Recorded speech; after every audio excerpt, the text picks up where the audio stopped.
No,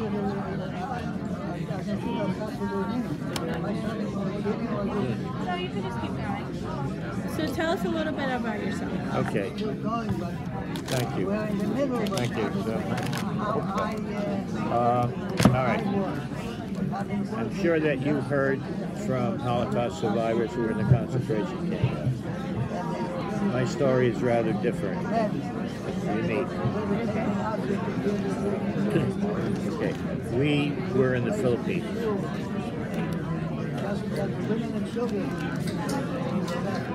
I was born in Germany, Berlin, and just before the start of the war in 1939, we escaped to the only country that opened its borders to refugees, which were the Philippines.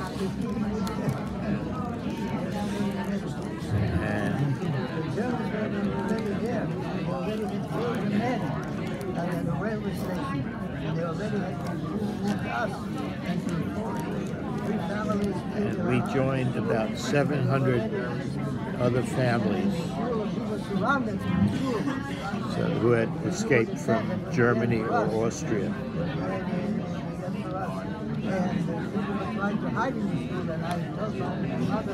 And in 1941, when Pearl Harbor was bombed in the United States, the Japanese also bombed the Philippines. And then they invaded the Philippines.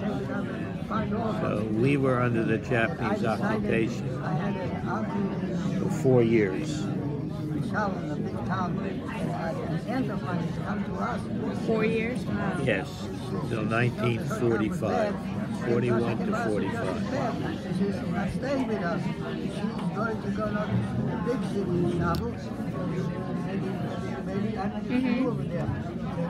And in 1945, we were liberated by the American Army.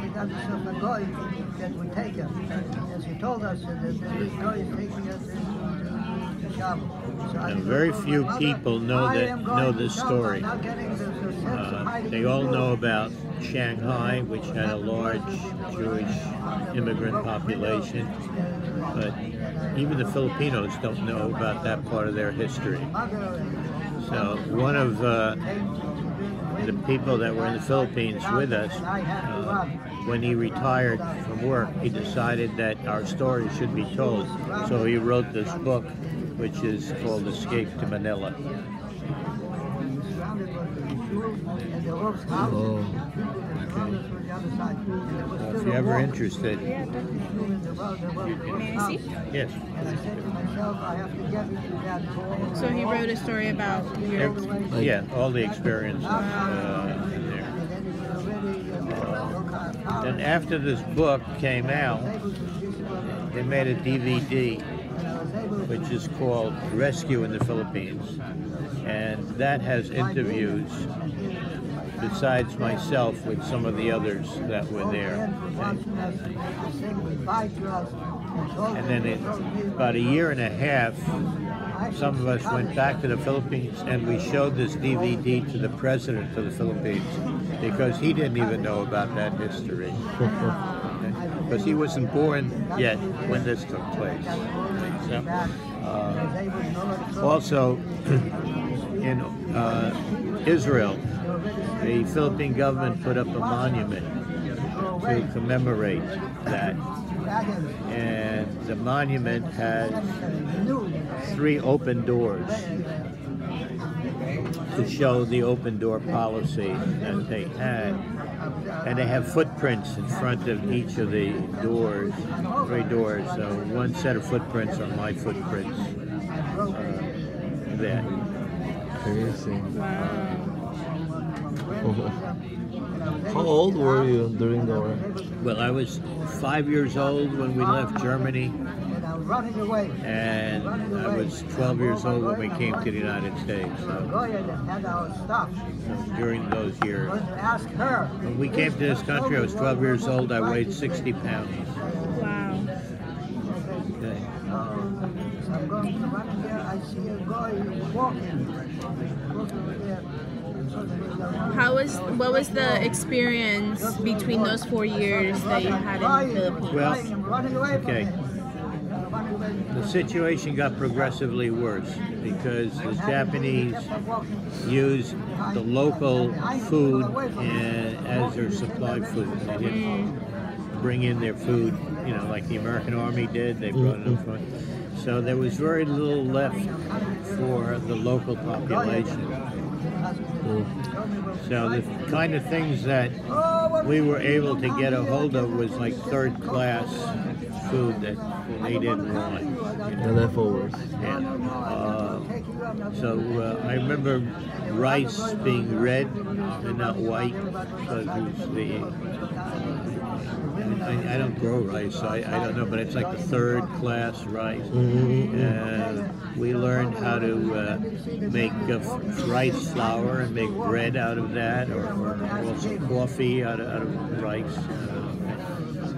We ate snails that we took off trees, that type of thing. So it got progressively worse. And what it culminated in 1945 when the American Army came to liberate us, and they surrounded Manila. Yeah. And they trapped the Japanese in Manila itself, and we were in Manila. So it took about 2 weeks for the Americans to be able to clear the Japanese out. But during those 2 weeks, the Japanese killed 100,000 civilians. Indiscriminately. They just went around and anybody they saw, they shot. They burned down the city. And so that was kind of a horrifying experience for us.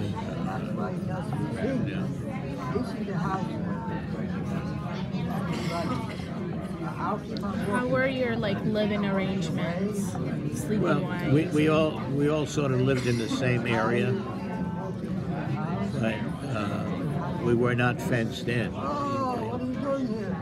But there were certain areas that say that were closed off to us that we couldn't go to. The Japanese military, as far as I'm concerned, were very cruel people. When Japanese put sentries or guards up, those guards felt they represented the emperor of Japan. So that every time you passed by a Japanese guard or sentry, you had to stop, face them, and bow.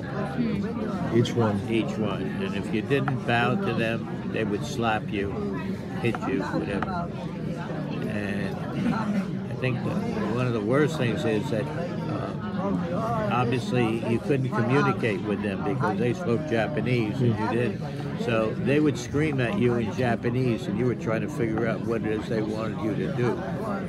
And if you didn't do it fast enough, they would hit you.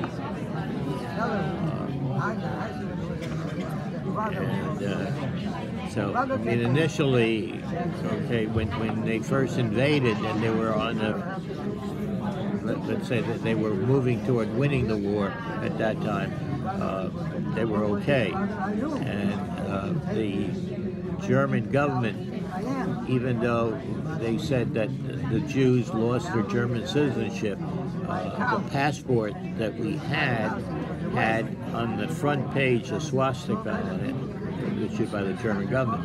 Inside it had a big J to show we're Jewish. But the Japanese didn't know what the J stood for. They just saw the swastika. And so initially they said, you're friends, And so for the first, 3 months or so, we got treated very well because they thought, well, we're Germans. Until the higher command, who knew what this was about, came down and said, wait a minute, these aren't Germans, these aren't Jewish Germans. Is that what you're talking about? Yes, you see it has a J in it, but it also has a swastika on it. You show it? He came and he found out there was a Jewish boy in his house. So, He didn't come in. So the Japanese sentry, who probably wasn't schooled very much, you know, but he knew what a swastika was. Yeah. Ah, you're German, you know. And, okay.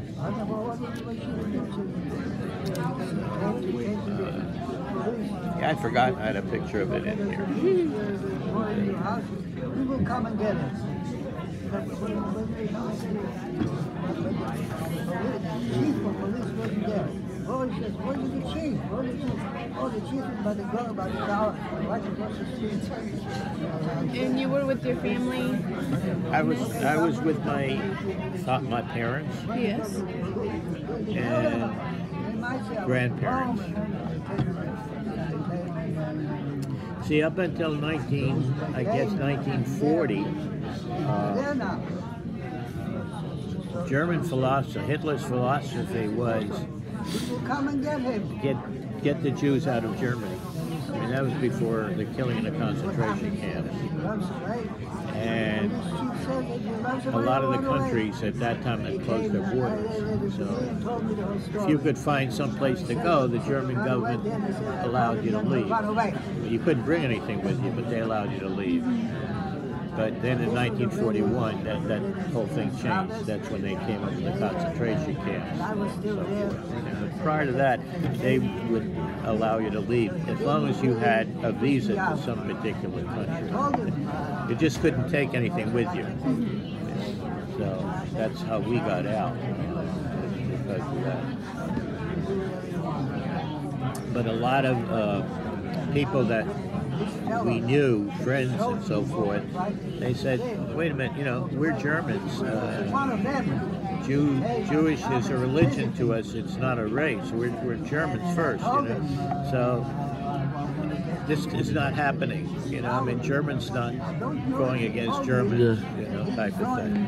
So they didn't. Everyone, let's take didn't leave. about a minute, and then we'll switch, and I'll bring some waters and snacks around, okay? About a minute, we'll switch. Both your parents and your grandparents, they survived. Yeah, I had an uncle and aunt that were in the Philippines that were killed by the Japanese. It was actually they were killed along with about 90 other people who took refuge in the Red Cross building. And the Japanese went into the Red Cross building and they shot and bayoneted everybody. There was one survivor who wrote the story, and my uncle and aunt had gone there thinking that, you know, the Red Cross, they would be safe. Oh my God.